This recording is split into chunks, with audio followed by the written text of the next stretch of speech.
Good morning. Good morning. I hope you're safe and well because that is the most important thing. Oh gosh, I'm running a bit late today, so apologies if I seem a little flustered.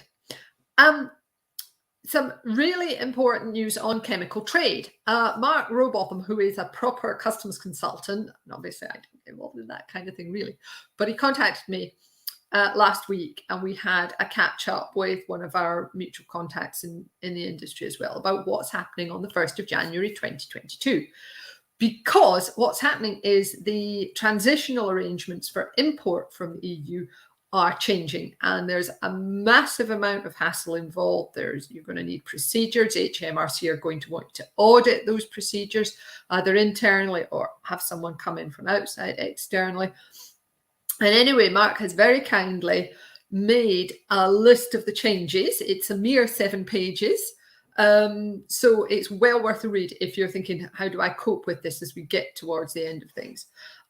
What I've done is I've put it in today's newsletter, and I've set our newsletter to open access. So I'm putting a link to our newsletter below this video now. You will be able to go in, you will be able to get that document straight away.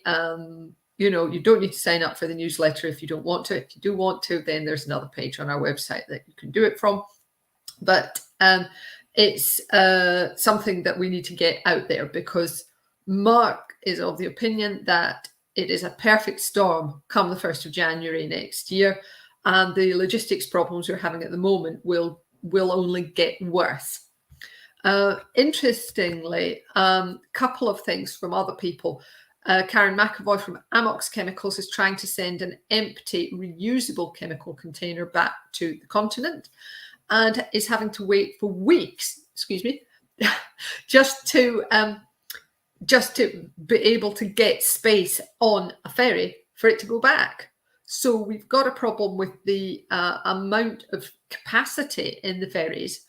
I don't believe this is something that can go by rail anyway, or maybe it's just that they've always done it that way. But so you need to watch out for ferry capacity. And that's before we get to the winter weather, when we get sailings being stopped because of bad weather and all the rest of it. And just this morning, another colleague contacted me from a different company saying that what they have done in the past is they have actually sold a product in an IBC to France, and they also send some 5-litre bottles, because one of the things that their customer in France does is they bottle it into 5-litre bottles and they send it to other people, but mostly they use it from the IBC themselves. And he says the amount of hassle for sending these empty bottles across, it would have been easier just to bottle it themselves and send it all as one thing. So I think that really shows how the rules are changing on import and export, and it's getting more hassle all the time. So we need to be prepared for that, and we need to be on top of all of our procedures and making sure we're doing the right thing. So anyway, I hope that that's useful.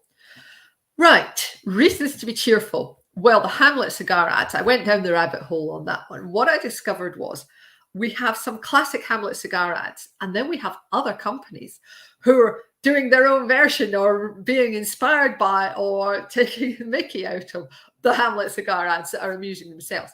So what I've got for you today is I've got an absolute classic Hamlet cigar ad, which is Sidecar.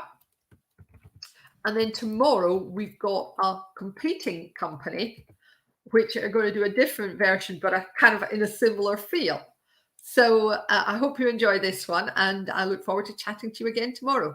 Take care of yourselves. Bye.